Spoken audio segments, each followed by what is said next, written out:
اور میں آپ کو یاد دلاتا ہوں، پتہ نہیں آپ کو یاد ہے کہ نہیں، جب شاہ بانو کیس کا معاملہ یہاں چلا تھا، اور میرے ساتھی جو لاہور سے بھی آئے ہوئے ہیں انہیں، اور میرے لوگ جو میری تقریریں سنتے ہیں، میں نے بارہا کہا کہ میں مسلمانوں نے بھارت کو سلام کرتا ہوں۔ انہوں نے اپنی آئلی قوانین میں آج تک کوئی دخل اندازی نہیں ہونے دی،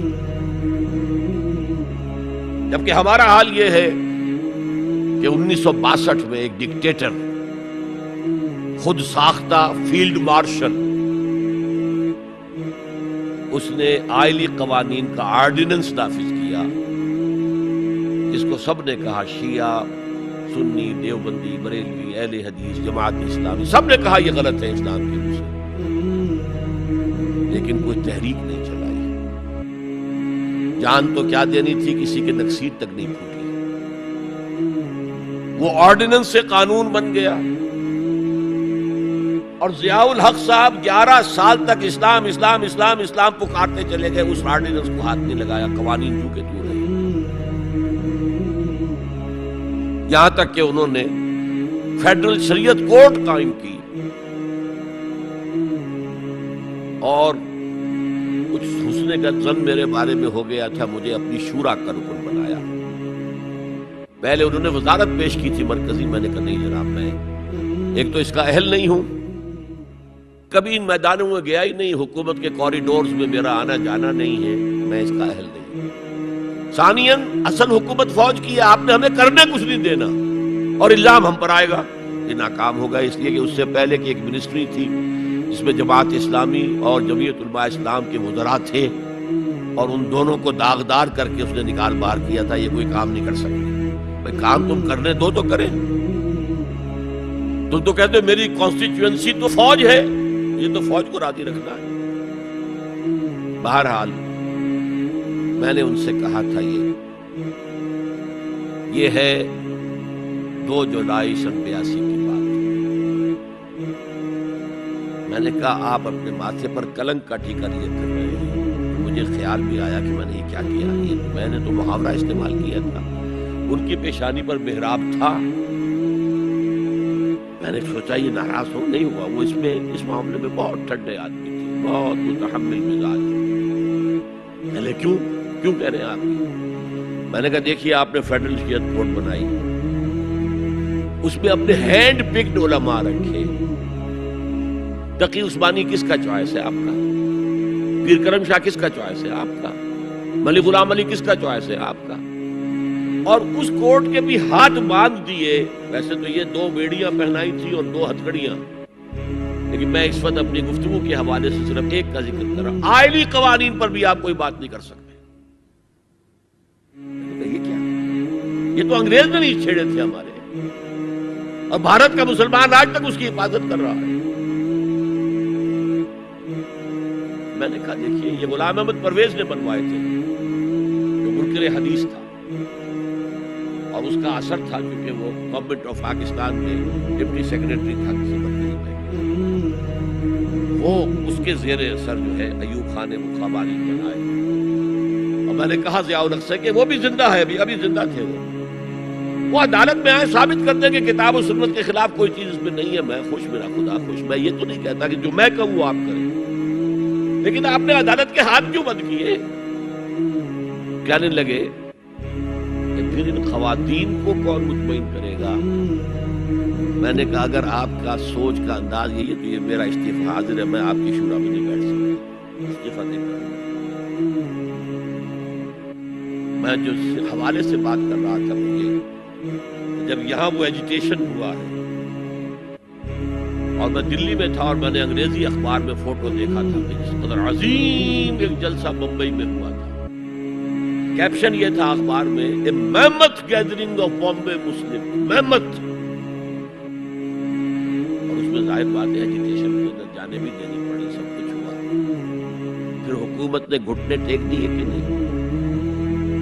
اور صرف گھٹنے نہیں ٹیکے، راجیو کی یہ تقریر لوک سبھا کی ریکارڈ پر ہے کہ میں نے تو اس سے پہلے کبھی مطالعہ نہیں کیا تھا، اب اس مسئلے پر مطالعہ کیا ہے تو میں نے دیکھا ہے کہ جتنے حقوق اسلام نے عورت کو دیے کسی مذہب نے نہیں دیے۔ بات ہے جو اسے ماننی پڑے گی، لیکن برابر آپ کر دیں گے تو خاندان کا ادارہ ختم ہو جائے گا. اسی لیے فرمایا گیا الرجال قوامون علی النساء فالصالحات قانتات حافظات للغیب بما حفظ اللہ. مرد حاکم ہیں عورتوں پر، نیک بیویاں وہ ہیں جو اپنے شوہروں کی اطاعت کرتی ہیں. ظاہر بات ہے کہ کوئی رائے ہے، اختلاف رائے ہو گیا ہے شوہر اور بیوی میں، بیوی دلیل سے سمجھا لے، اپیل سے سمجھا لے، جس طرح بھی سمجھا لے، من والے ٹھیک ہے، اور نہیں تو اسے شوہر کی بات ماننی پڑے گی. فالصالحات قانتات، وہی لفظ جو ابھی آپ نے پڑھا، قانتین والقانتات، فرما بردار مرد اور فرما بردار عورت. تو نیک بیویاں تو وہ ہیں جو اپنے شوہروں کی اطاعت کریں. اس سے وہ بانڈ جو ہے مضبوط ہے. پھر اسلام نے اتنا منصفانہ نظام کیا ہے قائم. میں نے آپ کے سامنے اقبال کا ایک مصرع پڑھا تھا، وہ جو ابلیس نے کہا کہ عصر حاضر کے تقاضاؤں سے ہے لیکن یہ خوف ہو نہ جائے آشکارا شر پیغمبر کہیں. زمانے کا تقاضا، یہ زمانہ ادھر جا رہا ہے، مجھے خطرہ ہے اسلام آئے گا جو آج بش کو خطرہ ہے. آئے گا چاہے اس سے پہلے لاکھوں مسلمان قتل ہو جائیں، چاہے اس سے پہلے کروڑوں مسلمان قتل ہو جائیں. تاتاریوں کے ہاتھوں بھی کروڑوں قتل ہوئے تھے، لیکن پھر تاتاریوں نے مسلمانوں کو فتح کیا تھا، اسلام نے تاتاریوں کو فتح کر لیا. ہے آیا فتنہ تاتار کے افسانے سے، پاسماں مل گئے کعبے کو صنم خانے سے. ہو سکتا ہے اب بھی ایسا ہو جائے. وہ ڈرتے ہیں کہ یہ نظام آئے گا، اس لیے اتنے خوف زدہ ہیں. جب اللہ نے مرد کو بنایا طاقتور زیادہ، اور عورت کا حسن یہ ہے کہ وہ نازک ہو. وہ کبھی کوئی حمیدہ پہلوان ہوتی تھی بھارت میں، اس نے جو کہا تھا کہ میں اس سے شادی کروں گی جو مجھے پچھاڑ لے. کون پچھاڑے گا؟ اس کو خود ہی پچھاڑ جائیں گے. تو عورت کا حسن تو نزاکت میں ہے، لہذا بھاری بوجھ اس پر نہیں ڈالے. ملک کا ڈیفنس مردوں کا ذمہ داری ہے، نان نفقے کی فراہمی مردوں کی ذمہ داری، عورت کی نہیں ہے.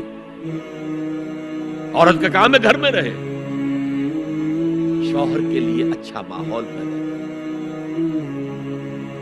اب اگر دن بھر 8 گھنٹے عورت بھی کام کر کے آئی ہے، کسی باس نے بھی جھڑک دیا ہوگا، کچھ اور ہوگا، تھکی تھکائی اور طبیعت تکدر لے کر آئی ہے، مرد کا بھی یہی حشر ہے، گھر میں جائیں گے تو کیا ہوگا؟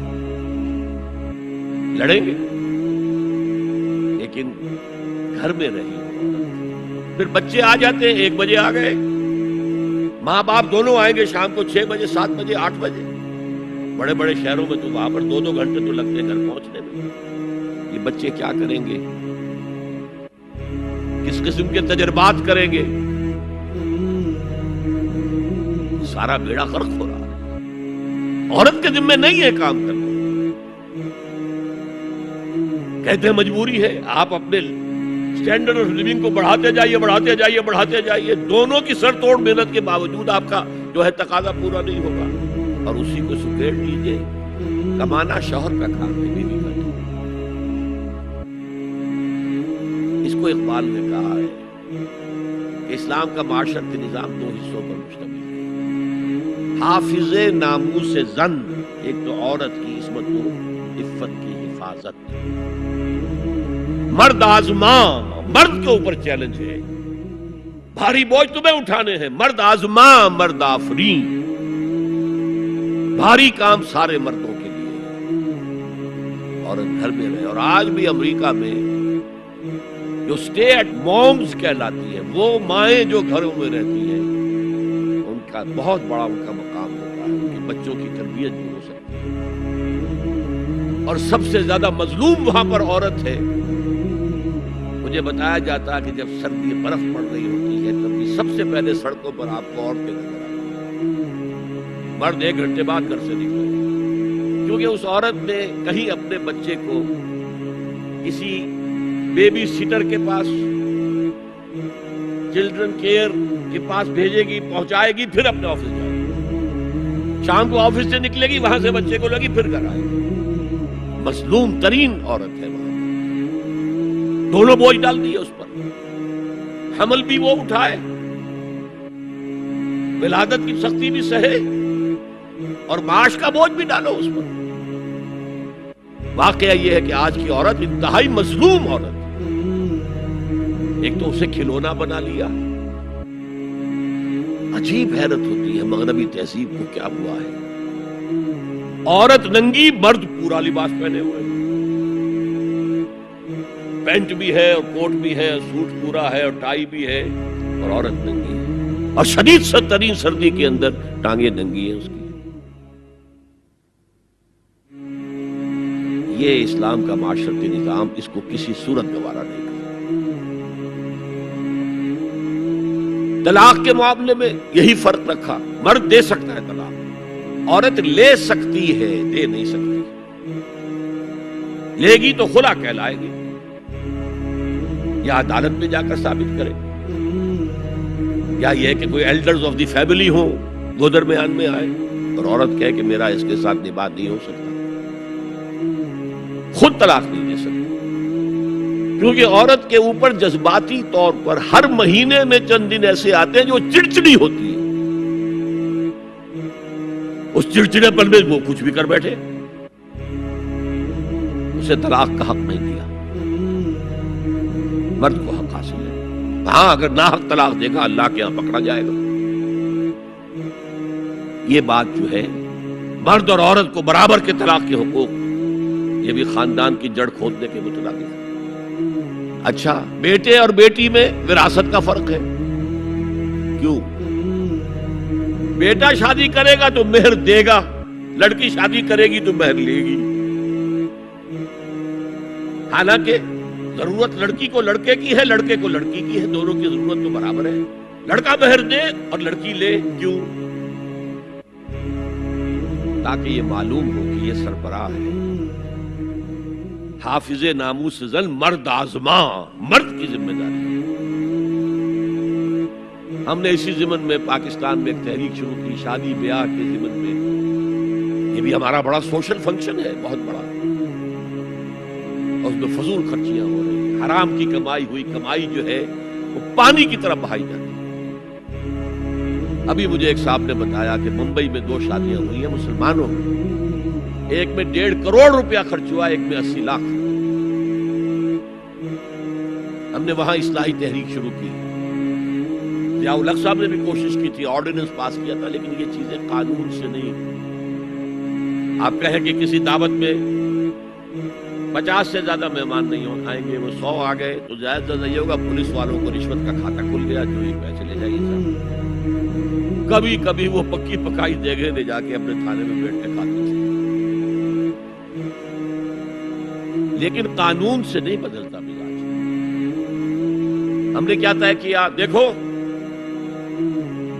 یہ ہے چٹان کی بنیاد، آپ کو بڑی اونچی بلڈنگ بنانی ہے تو دیکھنا پڑتا ہے چٹان نیچے بنیاد زمین کیسی ہے۔ تو بنیاد کیا ہے؟ آپ سادگی کرو، سادگی کرو، سادگی کرو، یہ واسطہ بے معنی ہے بالکل، اس لیے کہ غریب کی سادگی کچھ اور ہے، امیر کی سادگی کچھ اور ہے، سادگی کے ایک معنی تو نہیں ہے۔ لہذا کوئی جو ہے راک فاؤنڈیشن وہ تلاش کی جائے، وہ ہم نے کی تلاش۔ جو تقریب حضور سے صحابہ سے ثابت ہے ضرور کرو، ضرور کرو، ضرور کرو، عضو علیہا بالنواجذ، اپنے دانتوں سے پکڑ لو اس کو۔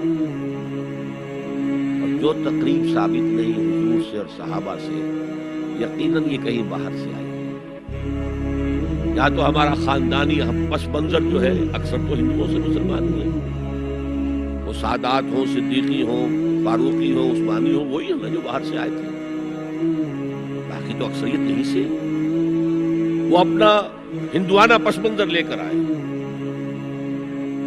تو جس کا ثبوت صحابہ کے دور میں نہیں وہ یقیناً باہر سے آئی ہوئی چیز ہے، اس میں پھر سادگی نہیں، اس میں کمی نہیں، جڑ سے کاٹو۔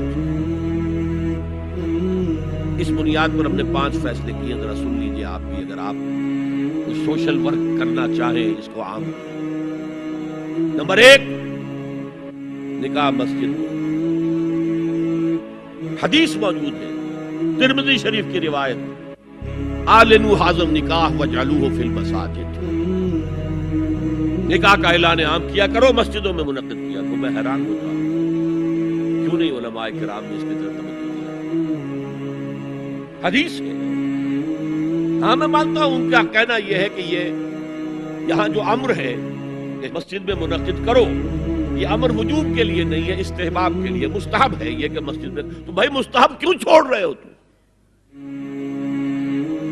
اس لیے چھوڑنا پڑتا ہے، مولوی بیچارے کی حیثیت ہے ہی نہیں معاشرے میں کہ وہ کہے جناب یہاں آئیے میرے پاس، میں نہیں آؤں گا آپ کے گھر نکاح پڑھانے کے لیے۔ وہ اپنا رجسٹر بغل میں دبائے بیٹھا سوکھتا رہتا ہے۔ وہ تو آنی تھی بارات عصر کے وقت، مغرب بھی جا رہی ہے، آئی نہیں، وہ بیٹھا غریب۔ پہلے 20-30 روپے ملتے تھے، اب 200 300 400 ملتے ہیں، اور میں نے انہیں یاد دلایا دیکھو شرم کرو، عیسائیوں نے آج تک اپنے چرچ کی اور اپنے پادری کی عزت یہ رکھی ہے کہ شہزادے اور شہزادی کی شادی ہوگی وہ بھی پادری چرچ میں آئے۔ شہزادے کی شادی ہو رہی ہے تو جو ان کی پارلیمنٹ کے ساتھ ہے چرچ، وہاں پردہ نہیں ہے، لڑکا لڑکی دونوں آمنے سامنے کھڑے ہو کر قول و قرار کریں گے۔ ہمارے ہاں پردہ ہے، اس لیے لڑکی کے گھر بھی جائیں گے تو لڑکی تو محفل میں نہیں آئے گی، لڑکی کا ایک وکیل ہوگا، وہ وکیل اجازت لے کر آئے گا، 2 اس کے گواہ ہوں گے، اس کے سامنے اجازت لی گئی، پھر وہ نکاح خواہ کو اجازت دے گی۔ پہلی بات یہ ہو گئی کہ نکاح مسجد۔ نمبر 2، نکاح کے موقع پر کوئی دعوت طعام نہیں، کوئی ثابت نہیں۔ دعوت طعام صرف ایک ہے، وہ ولیمہ ہے، اور اس قدر معقول بات ہے۔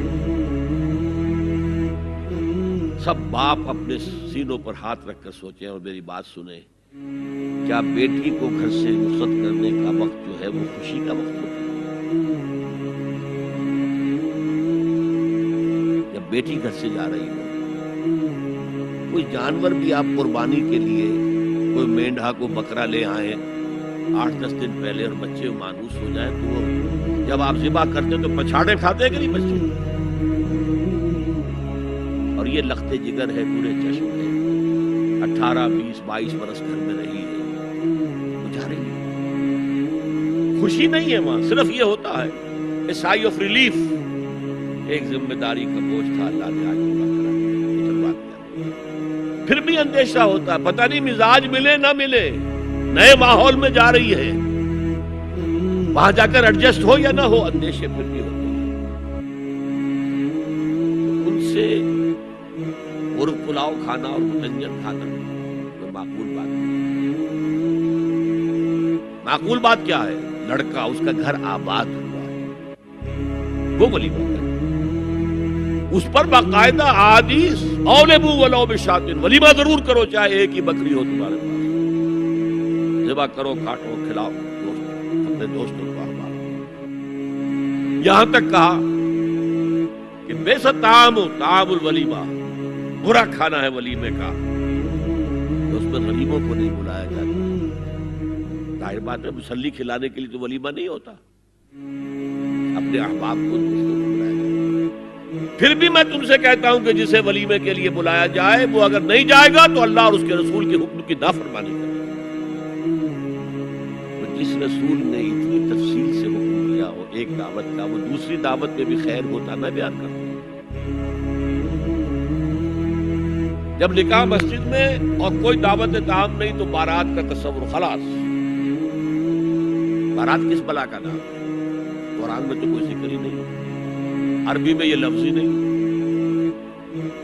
اجتماع طرفین مسجد میں ہوا، نکاح ہوا، لڑکی کو حضرت فاطمہ کو رضی اللہ تعالی عنہ کچھ خواتین جا کر چھوڑ آئی تھی اس حجرے میں جو ایک انصاری صحابی نے حضرت علی کو دیا تھا، ان کا کوئی گھر بھی نہیں تھا۔